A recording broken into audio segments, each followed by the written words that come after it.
用语言来说服别人的技巧，其重要性不仅在国际外交中得以显现，更是在我们的日常社交中体现出来。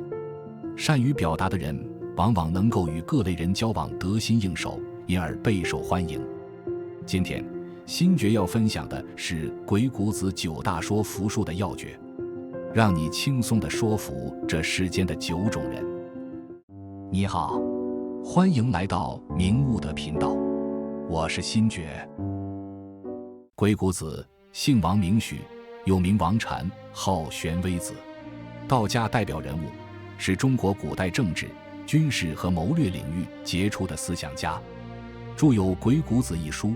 他以其卓越的智慧和策略才智而著称，他的思想为现代管理和领导理念，特别是在战略性思维、灵活性和创新等方面提供了重要的启发。《鬼谷子》一书中提到了与不同类型的人交谈时应该采用的不同策略。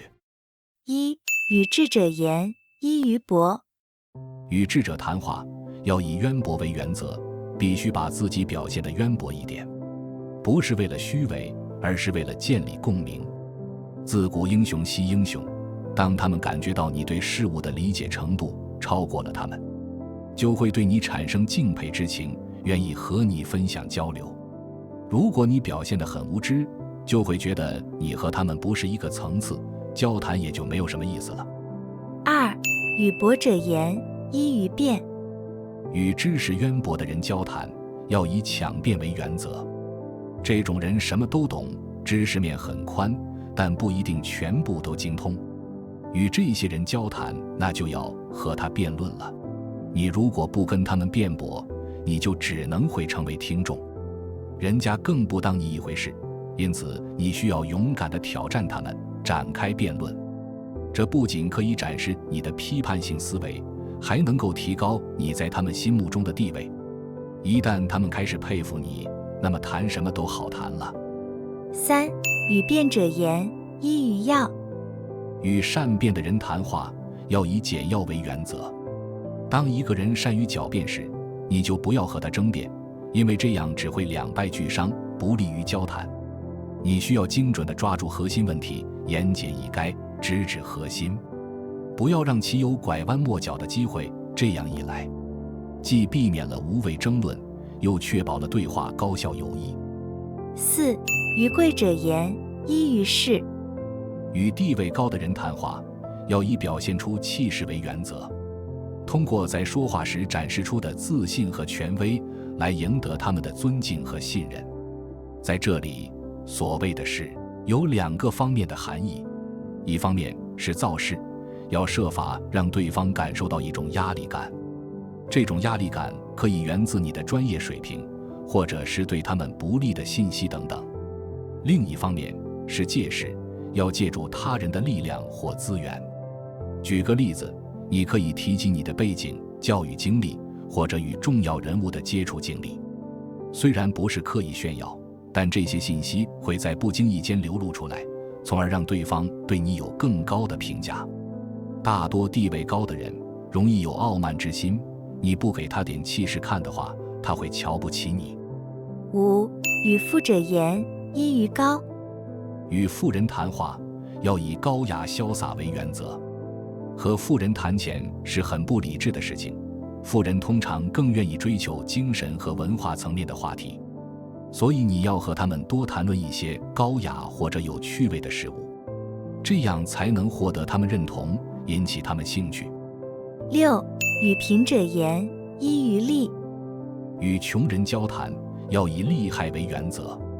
这些人通常忙于应对生计，没有功夫和你过多的闲聊，除非你能给他带来金钱方面的好处，那才能和你交流下去。穷人比较会更看重利益，你要多说明利害关系，告诉他们可以赚多少钱，获得多少利益，他们必然心动，那么谈话的效果也就达到了。七、与贱者言，一于谦。与地位卑贱的人交谈，要以谦恭为原则。地位卑贱的人内心深处最渴望获得别人尊重，因此要特别小心，不要伤害他们的自尊心。你要放下身段，坦诚和谦虚的交流方式将有助于和他们建立互信。8. 与勇者言，一语感。与勇敢的人交谈，要以果断为原则。勇敢的人做事雷厉风行，干净利索，他们不喜欢兜圈子，所以在和他们交谈中要坦率直言，行就行，不行就不行。即便最后真的不行，也能赢得他们的尊重。如果你在对话时表现得琐碎而不专注，会引起他们的不悦，进而影响以后的沟通。9. 与愚者言，一愚锐。